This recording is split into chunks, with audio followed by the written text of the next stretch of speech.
Parkett og gólfhiti náttúrulega fer mjög vel saman, en það bara galdurinn ég sá að það þarf að hækka gólfhita mjög varlega þegar verið að setja parkett ofan á. Hvort sem það fljótandi eða niðurlínt.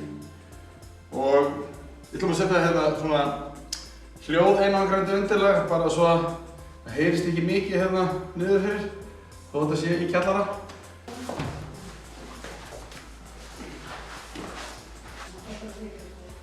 Svo þetta ágætis vanið að setja límband yfir, þó við séum ekki að stoppa að rakinn komi í gegn, þar sem að platan er þurr eins og hér.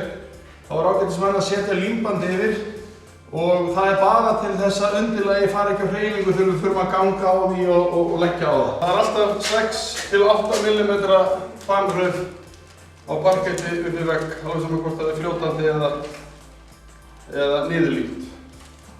En hver munurinn á fljótandi og niðurlíntu? Þetta fljótandi. Ef þetta verið niðurlínt þá myndum við bara líma það niður. Við setjum bara límið hérna ofan í. Þannig að við leyfum því að sullast aðeins upp.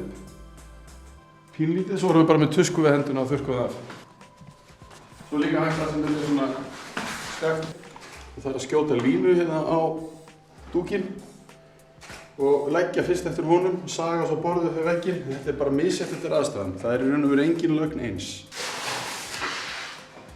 Skiptir engu máli eða munar millimetr eða hálfum á sauginni hérna út við vegg. En þar sem þetta kemur upp við flísar og það sem ég ætla að gera, ég ætla að setja bara fúgukítti hérna á milli og líma það, þar að segja við flísarnar og þá getur það skipt máli. Alltaf þegar við slípum enda, slípum við eftir æðunum í þunum. Ekki svona, helst ekki.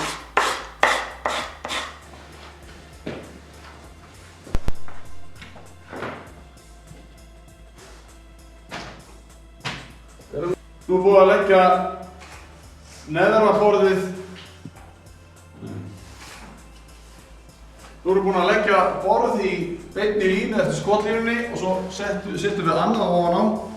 Leggjum það beint ofan á borðið, tökum bút af parkettinu með tappanum þannig að þetta er svona cirka 6 til 8 mm breiðara heldur en það sem að borðið þekur.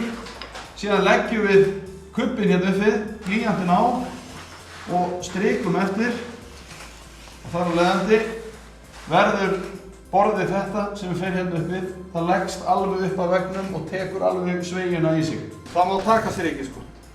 Þannig að þú mátt vera með blaðið á miðju strikið.